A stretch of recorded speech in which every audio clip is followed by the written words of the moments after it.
everybody? I am Winston A. Marshall, aka the Swaggy Blerd, and welcome to the Blerd Breakdown, a pop culture show for when you need to know. See, what had happened was, now, if this is your first time here, please be sure to hit the subscribe button, hit the notification bell so you know when I'm dropping new content, and throw a like on this video. And be sure to be in the comments, man. Get in the comments and let me know what you're thinking about all of these stories.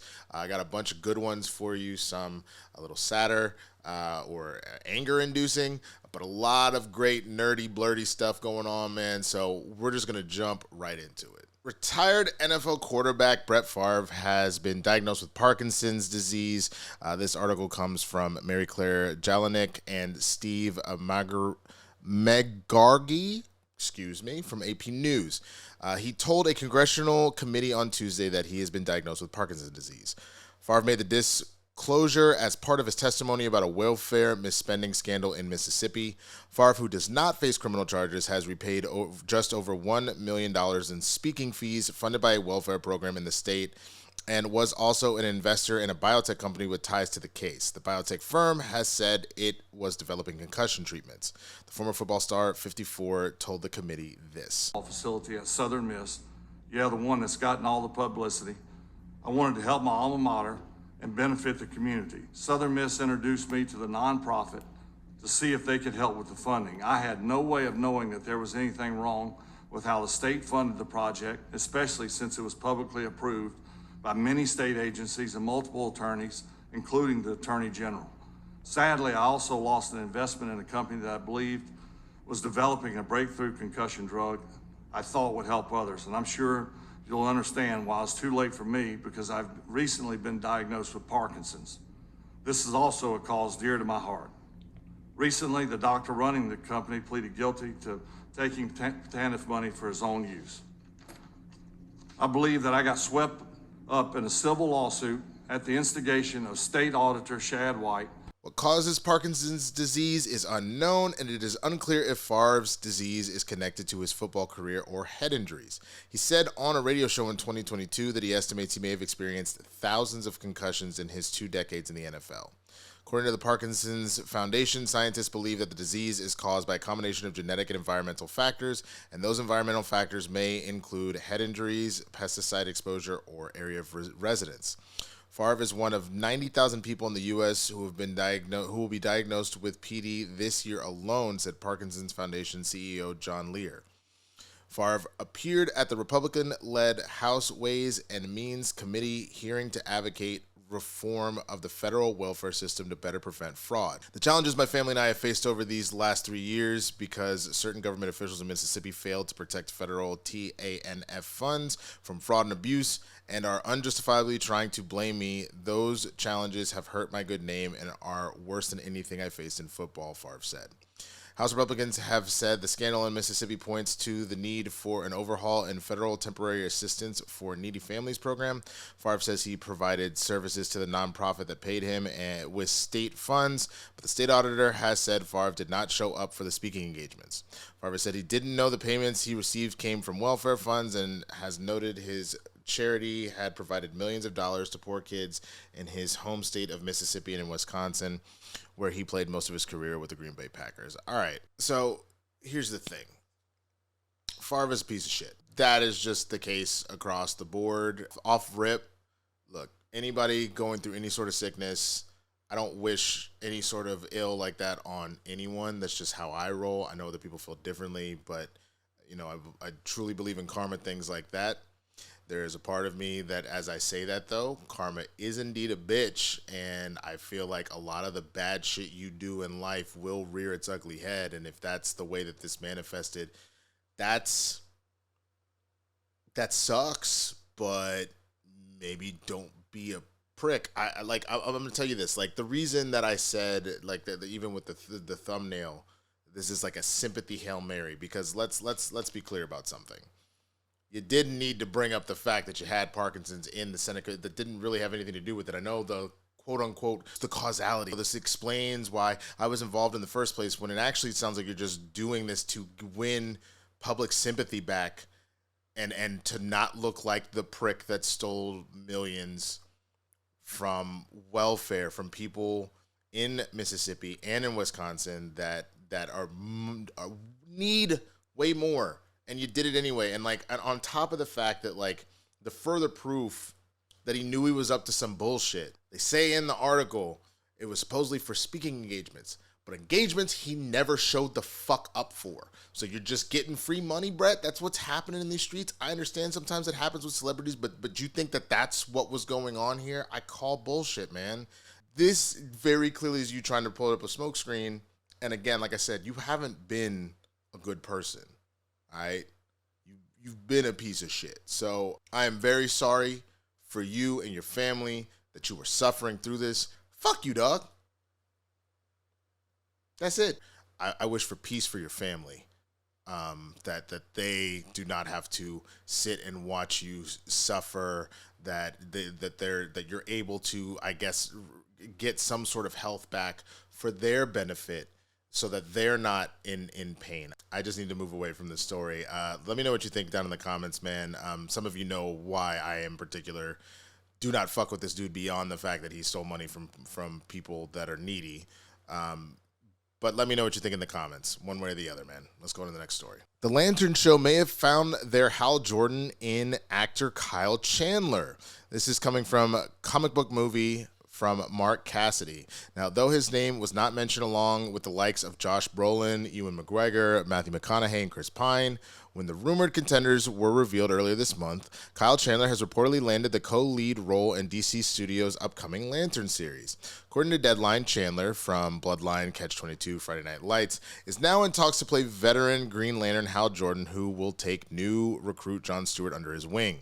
We also have some new plot details, as the story is said to focus on John Stewart and Lantern legend Hal Jordan, Chandler, two intergalactic cops drawn into a dark Earth-based mystery as they investigate a murder in the American heartland. Casting is currently underway for a younger actor to play Stewart. Stephen Williams, Lost, Watchmen, and Westworld is believed to be in talks to direct the pilot, with Lucy Trenack rumored to be in negotiations to helm an undisclosed number of episodes. Emmy Award-winning Lost and Watchmen creator Damon Lindelof is working on the pilot script, along with Ozark showrunner Chris Mundy and comic book writer Tom King.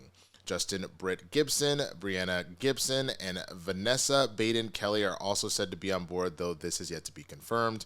Production for Lanterns is set to commence in Q1 of 2025 in the UK, potentially putting the new show on track for a 2026 release. Nathan Fillion's Guy Gardner, who will make his debut in Gunn's Superman reboot, is expected to have a supporting role in the series as well. The Hollywood Reporter Boris Kitt has shared the following update, which suggests Chandler won't be making the jump to the big screen. As you see this tweet here, interesting aspect to this, Chandler does not have a movie component to his deal, according to their sources. Look, man, I think that this is an excellent casting choice for Hal Jordan. If you specifically said that you were looking for an older, like, mentor, can be kind of grizzly, like Hal Jordan that's kind of been around the block. Coach Taylor from Friday Night Lights, one of my absolute favorite shows, and he's awesome in it. And then you need to throw some cop in there. I mean, I loved his FBI agent in Wolf of Wall Street, or federal agent. I can't remember if it was the FBI specifically, but it was a federal agent. The foil to Leonardo DiCaprio. So I think that this is excellent casting. You know, he's in his late 50s, I believe. I think he's like about 57, 58, something like that. Could be overshooting that, and I apologize if I'm putting you higher up than you are, Kyle. But I think that he's a fantastic actor, and I think that he'll absolutely crush this. So now the main thing is who is going to be our John Stewart. I think that is the real element. I also find it interesting that there isn't a movie deal, but maybe that's implying what I worry about by that being a thing and that even being reported is that maybe Hal ends up dying in the show. I don't know a reason why he wouldn't necessarily be in the movies if Guy Gardner is going to be in the movies. And I'm assuming John Stewart will be in the movies. I don't know. It's a little weird to me. Maybe it's just not done yet. Who knows? But let me know what you think in the comments. Do you like the casting? Did you have somebody else in mind? Let me know. Let's go to the next story. Speaking of adding to cast in superhero shows, The Boys has added Daveed Diggs into a mystery role for the final season. This is Josh Wilding from Comic Book Movie reporting this time. Entertainment Weekly has revealed that The Boys Season 5 has tapped Daveed Diggs for a mystery role in the R-rated Prime Video series. The actor is best known for starring in Hamilton, which is already a hit but became a global phenomenon thanks to Disney+, and counts the likes of Snowpiercer, The Little Mermaid, and Velvet Buzzsaw among his many film and television roles, including an absolutely incredible performance in Blindspotting, one of my favorite movies. And I don't know if Roka ends up watching this show or not, man, but a movie he missed in the show and I got very mad about. I hope you've seen it at this point, my brother. Now, this isn't the first time he's circled a superhero project, as it is widely believed he was the frontrunner to play Ben Grimm / The Thing in Marvel Studios' The Fantastic Four: The First Steps. That role ultimately, obviously, went to Eben Moss-Baccarat. Diggs has also lent his voice to Amazon's Invincible as Theo, a member of a therapy group who lost their loved ones to superheroes. As is so often the case, there's currently no word on who the actor is playing in The Boys. The series veered away from the comics some time ago, and while there are plenty of characters from those who have yet to appear in the show, we can't begin to guess who he'd be playing as of now. Shortly before The Boys Season 4 premiered on Prime Video, it was confirmed that the series is going to end with the upcoming 5th season. Despite what some have argued is a premature end to the main series, The Boys franchise is going nowhere. Gen V is set to continue, and we recently learned that Vought Rising is in the works. That will feature Jensen Ackles as Soldier Boy and Aya Cash as Stormfront in a prequel story. All right, dude, I love hearing good actors getting awesome work and being a part of super dope projects. There's not been a single project I've seen Daveed Diggs in that I haven't loved him in, that he hasn't crushed.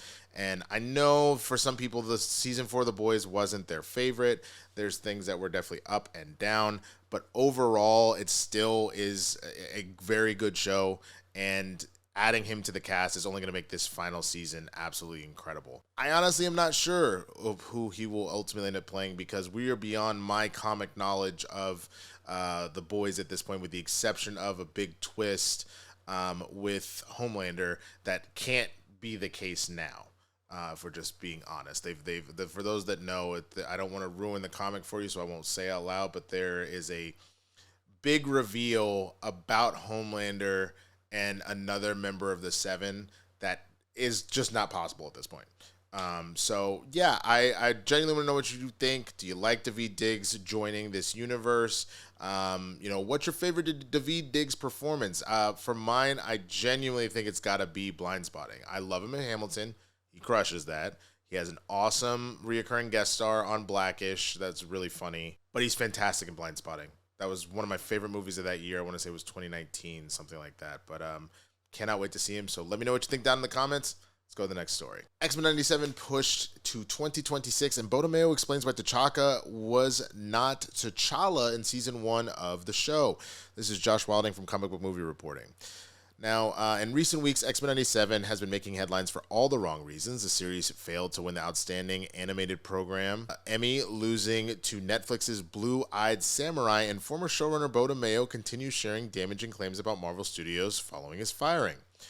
Regardless, the series was a critical hit, and fans remain eager for Season 2. Unfortunately, a new report from Nexus Point News reveals that X-Men 97 won't be returning to the streaming platform until 2026.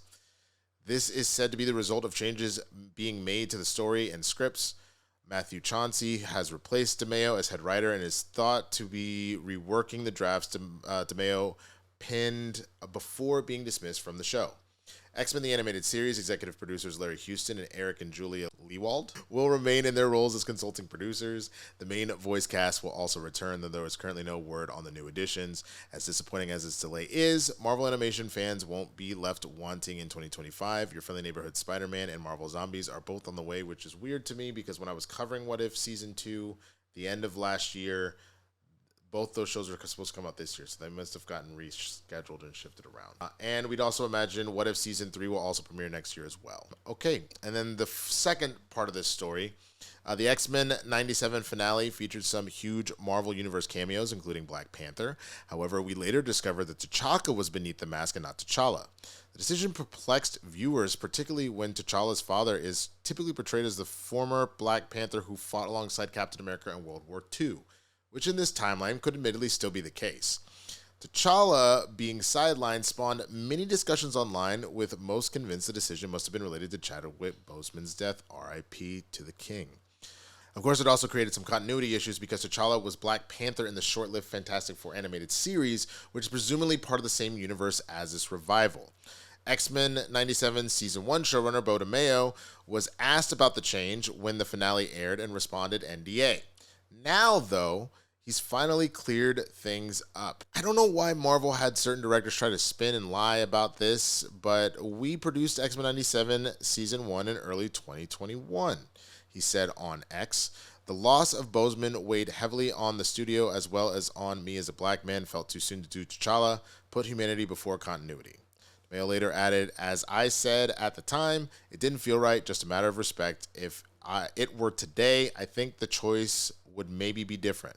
Either way, trying to spin it as something other than what it was makes no sense to me."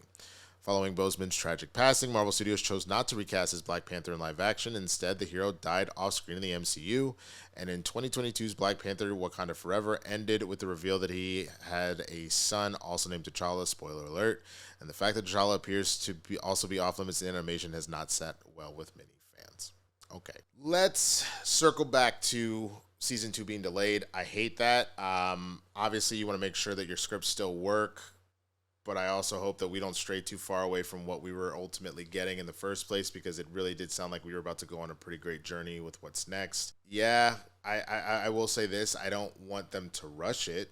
So if you're going to give me the same quality or better than what you already gave me for Season 1, if you need to take the time, take the time. It is what it is. I just am sad that we have to wait that long, because I am getting very tired of shows taking the same kind of length that sometimes movie sequels will take. It's not a movie. I know that we've put more production value into stuff like that, but like there is something to be said, and it's a hard thing to do, but there's something to be said about a TV show being in and out every single year, the thing that you're connecting to. It's meant to be kind of stretched out like that so you can do things like that. But like I'm at the point where I don't even necessarily care about the finale of Stranger Things at this point. It's taken so long. I remember certain things, but I've forgotten a lot. You know what I'm saying?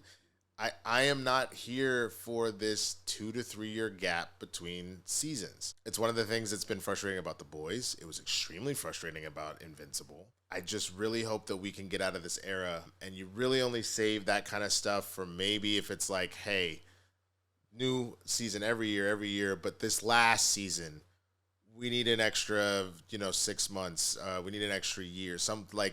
Only because it's like we're wrapping this bitch up and we're going all out. To do that every single season, I really don't love that.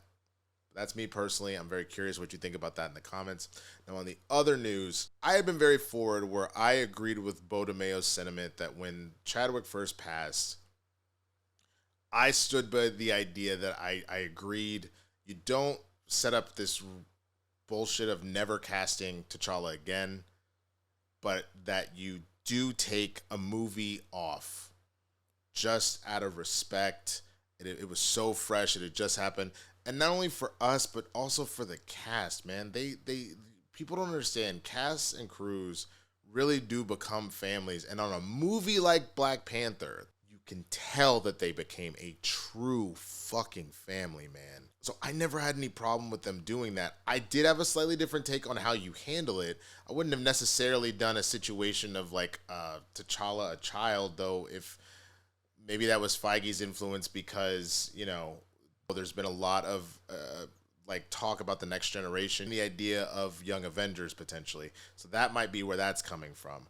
The way I would have done it is you don't start with T'Challa dead, but maybe you start with a fight where you're not seeing his face or anything like that because he's in the outfit, but then he ends up just lost. He's gone. And so you have a similar story of Shuri freaking out. I was supposed to be tracking him. I was supposed to be on top of it. And you can go back and find this. I came up with all this before the movie came out. I was hoping they would do something like this so that she could have that moment in the sun. You could have Shuri be the Black Panther, which has happened in the comics.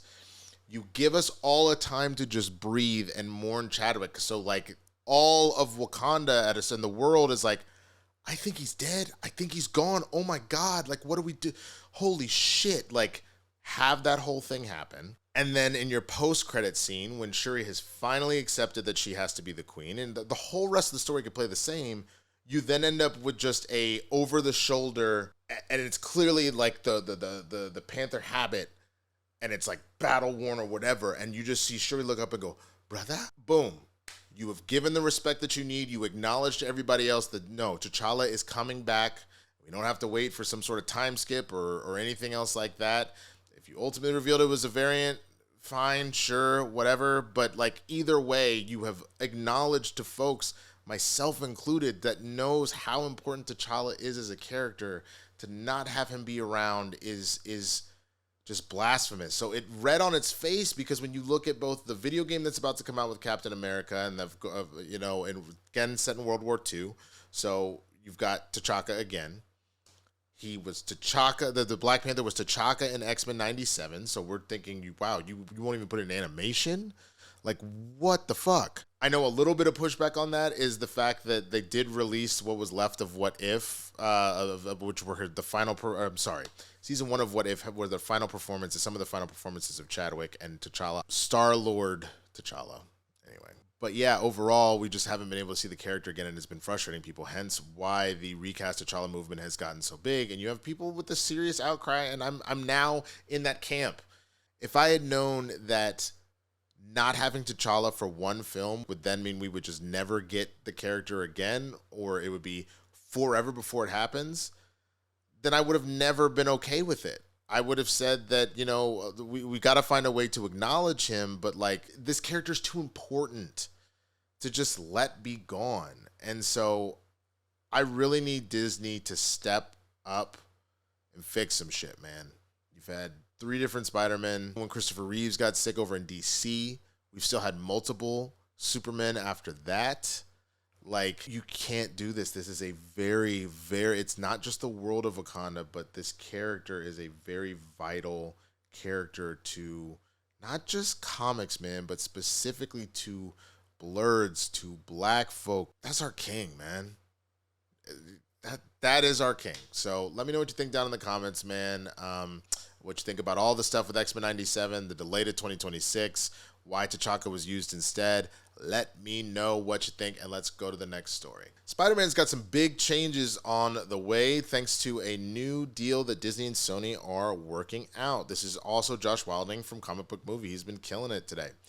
According to a rumor, some more changes have been made to the agreement between Disney and Marvel Studios and Disney/Marvel Studios and Sony Pictures, this time pertaining to how exactly villains are used across both franchises. Amazing Spider-Man wasn't the runaway hit Sony Pictures hoped for, but it was successful enough to spawn a sequel and then a slate of projects, which included 3rd and 4th Spider-Man movies along with Sinister Six and possible Venom spinoff. Amazing Spider-Man 2 wasn't cheap to make, and after it was deemed a critical and commercial disappointment, Sony decided, amid pressure from fans following leaked Sony-hacked emails, to partner with Marvel Studios. Andrew Garfield was out and Tom Holland was in, and the MCU's new Peter Parker made his debut in Civil War, then had his own movie in Homecoming, as well as appearances in Infinity War and Endgame. However, during Spider-Man's Far From Home production, Disney and Sony reached an impasse on money. A new deal couldn't be reached, and not only did it mean Spidey would leave the MCU, but Feige's creative input was over. Given what a mess Morbius' multiversal elements were, we dread to think how Spider-Man No Way Home was set to play out on Avid Arad's watch. Fan backlash, including from the Russo brothers, helped turn the tide, and one conversation between Tom Holland and Disney CEO Bob Iger later, the deal was back on. However, post No Way Home, it's undergone another evolution.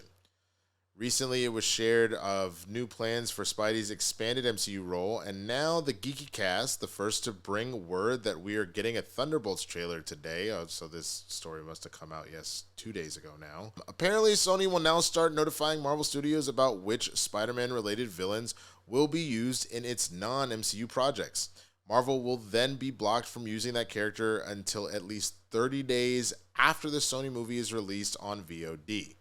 This means Kraven the Hunter could be brought into the MCU, presumably a variant rather than the one played by Aaron Taylor Johnson, for example, providing Marvel Studios meets those requirements. I hope so, because I don't want to do the why does Quicksilver look like Kraven situation. Okay, but then by that statement, then Robert Downey Jr. being Doom and Iron Man, but everybody... Anyway, they wanted Kraven originally in No Way Home, but that upcoming origin story ruined the MCU's plans. Sony also has some rules to abide by. Future Marvel movies produced by them will need to have budgets of at least $75 million and play in a minimum of 2,000 U.S. theaters. The deal has been restructured to this extent. It suggests the whole thing has been reconfigured in a way that's going to only benefit both the MCU and Sony Spider-Man universe. With any luck, it'll keep Spidey in the MCU for as long as possible, regardless of whatever Sony gets up to. Okay. I love to hear that news because I think one of the things that could have potentially really hamstrung Spider-Man is not having the full plethora of villains at their disposal in the MCU, especially when you're talking about getting to Secret Wars and Battle War. Like, we need to be able to have access to pretty much everyone that we can, let alone there were been talks about Spider-Man and Daredevil teaming up, which seeing the two of them in New York taking on the Kingpin is a fucking dream, man. And if you can even expand it further with the Defenders, specifically Luke Cage and Iron Fist, though I would love for an Iron Fist recast. I honestly think that would be really great. I think that would be fantastic. So the only way you can do that is Sony needed to play ball with Disney. I'm glad that Disney isn't, being some sort of dictator about this, so that we can, let Feige cook, and really come up with some great stuff. So let me know what you think, man. Are you excited about this new contract, or do you think this might throw a wrench into a situation? I'm hoping what it ultimately does is it does allow them to let the MCU do their street-level Spider-Man movie, and if Sony wants to go do another Spider-Verse thing, you got it. Go for it. Go for it, champ. Yeah, let me know what you think in the comments. All right, so this sick bastard Diddy, there's an update in all the stuff going on with him. A woman has alleged that Diddy assaulted her on video in a latest lawsuit, sexually assaulted her. This is from Andrew Dalton of AP News. I will just be saying essaying instead of the R word, but please know that every time I'm saying that, the R word is specifically used. It's as serious as it can go. That's what's going on in this story. So this is, again, AP News, Andrew Dalton. Another woman sued Sean Diddy Combs on Tuesday, alleging that the music mogul and his head of security SA'd her and recorded it on video at his New York recording studio in 2001. The lawsuit, filed in federal court in New York, the latest of several similar suits against Combs, comes a week after he was arrested and a federal sex trafficking indictment against him was unsealed. During the searches of Combs' homes earlier this year, law enforcement seized narcotics, videos of sexual performances, and more than 1,000 bottles of baby oil and lubricant, according to prosecutors. They said agents also seized firearms and ammunition, including 3 AR-15s with the face serial numbers in his bedroom closet in Miami. Thalia Graves alleges that when she was 25 years old and dating an executive who worked for Combs in the summer of 2001, Combs and Joseph Sherman lured her to a meeting at Bad Boy Recording Studios. She said they picked her up in an SUV and during the ride gave her a drink, likely laced with a drug. According to the lawsuit, Graves lost consciousness and awoke to find herself bound inside Combs' office and lounge at the studio. The two men SA'd her, slapped her, slammed her head against a pool table, and ignored her screams and cries for help, the lawsuit alleges. At a news conference in Los Angeles with one of her attorneys, Gloria Allred, Graves said she has suffered from flashbacks, nightmares, and intrusive thoughts in the years since. It has been hard for me to trust others, to form healthy relationships, or even feel safe in my own skin, Graves said, crying as she read from a statement. She said it is a pain that reaches into your very core of who you are and leaves emotional scars that may never fully heal. Combs remains jailed without bail in New York on federal charges alleging that he ran a vast network that facilitated sexual crimes and committed shocking acts of violence, using blackmail and other tactics to protect Combs and those close to him. He pleaded not guilty to racketeering, conspiracy, and sex trafficking. His attorney said he is innocent and will fight to clear his name. Representatives did not immediately respond to an email seeking comment on the latest lawsuit. There was no immediate indication from the lawsuit or from Combs' representatives whether Sherman had a separate attorney who could comment on the allegations. The lawsuit was filed under the New York City Victims of Gender-Motivated Violence Protection Act and comes during a 2-year window that suspends legal deadlines and allows sexual assault victims to sue over abuse that might have otherwise be too old to pursue. Allred declined to say whether her client had spoken to investigators in Combs' criminal case. The indictment in that case mentions only allegations since 2008. Graves' lawsuit also alleges that late last year, after Combs' former singing protege and girlfriend Cassie had filed a lawsuit that began the surge of allegations against him, Graves learned through her former boyfriend that Combs had recorded her essay and shown it to others and sold it as pornography. Grace's lawsuit says both Combs and Sherman contacted her multiple times in the years after the assault, threatening repercussions if she told anyone what had happened to her. She was in a divorce and custody fight at the time and feared losing her young son if she revealed anything, the suit says. Graves said at the news conference that the guilt and shame attached often made me feel worthless, isolated, and sometimes responsible for what happened to me. The lawsuit seeks damages to be determined at trial and for all copies of the video to be accounted for and destroyed. The lawsuit also names as defendants several companies owned by Combs, the three-time Grammy winner and founder of Bad Boy Records, who was among the most influential rap producers and executives of the past 3 decades, but is clearly a sick fuck. Look, man, I'm so sorry to this young lady. I'm so sorry to anybody that like ended up on the end of this fucking psycho, man. Like there's even people that are talking. I mean, people have put collaborations of Eminem's raps over the years, and he has been going at Diddy forever. I saw another collaboration where Diddy parties essentially have been the open Hollywood secret / joke for a while. Family Guy, South Park, all sorts of shows like live action and animated taking shots at Diddy and his proclivities, man. I think the thing about this that upsets me more than anything is that means that this has been an open secret this whole time. And I understand that he is very influential and very powerful, and the people he's connected to and the people he apparently had this blackmail over, but like, fuck, not one person. That sucks. And again, I'm not gonna come for anybody like that, because that's exactly what coercion is. That's exactly what organized crime will do. You are intentionally terrifying or threatening people that you're hurting, so they aren't gonna speak up. And those around it don't want to get caught up in the crossfire either. I just, between like him and Weinstein and Cosby, man, God, fucking gross. So I really wish for this woman that she finds the peace that she's looking for. I hope that you win your lawsuit, you know, at the very least. And I hope that Diddy faces justice, man. I really hope that he does. So with that, let me know what you think in the comments, man, down below. And we're going to go on to my last story. It's not going to be quite a story as much as it's a reaction. All right, for the last story today, I didn't get a chance to watch the Sinners trailer, Michael B. Jordan and Ryan Coogler's new collaborative film. So I'm going to watch it right now. It's the last one, and we'll talk about it, and then I'm going to get out of here. All right, man, here we go. In 3, 2, 1. Bro, that looks absolutely incredible. I cannot believe that is the next project that Ryan Coogler is going with. When I tell you, this man has a very distinct style, visual, and with the compositions, as far as even just like the song choice for the trailer. I am sure that the actual scoring of the film, that's the word I was looking for, I'm sure the scoring of the film will be also excellent. Ryan is my favorite director working. He is so good. Just from that trailer, I'm already catching all the vibes that are going into it, man. I'm so curious. Like I saw the memes, like I was saying, about Jonathan Majors getting mad that his style got bit by Michael B in this. But again, I am happy to see Ryan do something outside of an IP.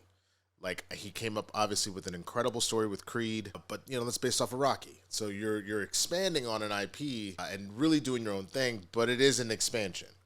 Black Panther made it an incredible world. He got to build Wakanda and all that kind of stuff, but it's, again, based off of IP. So there are certain rules that you have to follow. So even though he expanded upon the lore of Wakanda and whatnot, he's playing in Feige's sandbox. You know what I mean? He got his own area of the sandbox, but he's playing in Feige's sandbox. This is, to my knowledge, a completely original IP, doing his own thing with Michael B. Jordan, which to me, this is the Scorsese De Niro or Scorsese DiCaprio that you see, where they just work together and so flawlessly that they've just become homies like that. This movie looks sick. I am here for it. I will probably be screaming like a bitch the whole time, but I cannot wait to see this movie. I want to know what you think. Are you down for Sinners? Does it seem like it's going to be fire?